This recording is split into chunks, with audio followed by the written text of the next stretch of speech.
तो हिंदुस्तान के स्वदेशी ताकत की एक और तस्वीर थल सेना में भी देखने को मिल रही है। भारतीय सेना ने हिंदुस्तान की जमीन की तरफ गिद्ध दृष्टि रखने वाले दुश्मनों की हर चाल को नाकाम करने के लिए एक बड़ा फैसला लिया है। भारतीय सेना 363 लॉजिस्टिक ड्रोन खरीदने की तैयारी कर रही है। इनमें 263 भारी ड्रोन और 100 हल्के ड्रोन होंगे।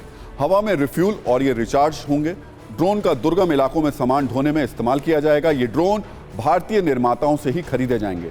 ड्रोन में 50% कलपुर्जों का स्वदेशी होना जरूरी है। ऐसे ड्रोन से पहाड़ी इलाकों में तेजी से सेना के ऑपरेशन हो पाएंगे। तो सेना की ओर से जो प्रस्ताव मांगे गए हैं उसमें 2 चीजों पर फोकस किया गया है। एक ये कि ड्रोन मॉडर्न तकनीक से लैस होंगे और दूसरी ये कि ड्रोन बनाने में 50% स्वदेशी कलपुर्जों के इस्तेमाल को अनिवार्य रखा गया है। आपको इस ड्रोन की खासियत भी बता देते हैं। प्रस्ताव में कहा गया है कि ड्रोन कम से कम 30 मिनट तक उड़ान भरने में सक्षम होने चाहिए। 10 किलोमीटर तक उड़ान भरने में सक्षम होने चाहिए। ये 2 क्रू में संचालित होंगे। 5 किलोमीटर के बाद हवा में रिफ्यूल या रिचार्ज किया जा सकेगा। ये ड्रोन डे नाइट कैमरे से लैस होंगे। इसके अलावा मैप सिस्टम से भी लैस होंगे। सेना के मुताबिक जो भारी ड्रोन हैं वो 4000 मीटर की ऊंचाई तक उड़ान भरेंगे। जो हल्के ड्रोन हैं वो 2000 मीटर की ऊंचाई तक जा सकेंगे। दरअसल इंडियन आर्मी ने हर स्तर पर आधुनिकीकरण का काम वॉर लेवल पर शुरू किया है। साथ में मैन पावर और रिसोर्सेज का सही और ज्यादा बेहतर तरीके से इस्तेमाल करने की दिशा में भी काम किया जा रहा है। बॉर्डर पर सेना की कई ऐसी पोस्ट हैं जहां तक पहुंचने के लिए घने जंगल, ऊंचे पहाड़, विशाल नदी से गुजरना होता है। लॉजिस्टिक ड्रोन इन इलाकों के लिए क्रांतिकारी साबित हो सकता है। इसी को देखते हुए फॉरवर्ड पोस्ट पर तैनात जवानों के लिए आर्मी ने एनिमल ट्रांसपोर्ट की संख्या भी कम करनी शुरू कर दी है।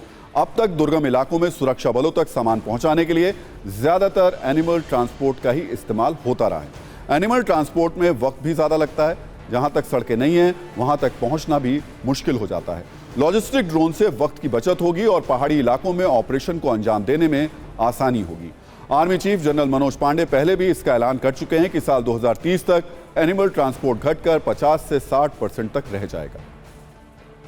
तो सेना में लॉजिस्टिक ड्रोन के इस्तेमाल की एक झलक एरो इंडिया के दौरान देखने को मिली थी। टीवी 9 भारतवर्ष की संवाददाता अंजू निर्वाण ने 14 फरवरी 2023 को एरो इंडिया शो से लॉजिस्टिक ड्रोन की खासियत पर एक्सक्लूसिव जानकारी भी जुटाई थी।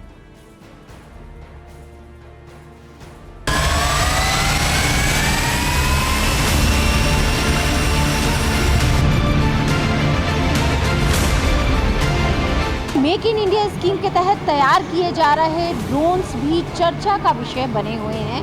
आपको मैं दिखाना चाहूँगी कि यहाँ पर ये जो आप ड्रोन देख रहे हैं इसका नाम E50 है।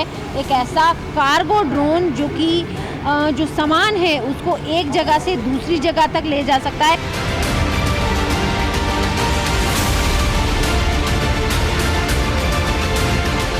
आपको बता दें मेक इन इंडिया स्कीम के तहत इन्हें तैयार किया जा रहा है। अभी ये ट्रायल इसका चल रहा है और बहुत जल्द ये मार्केट में होगा।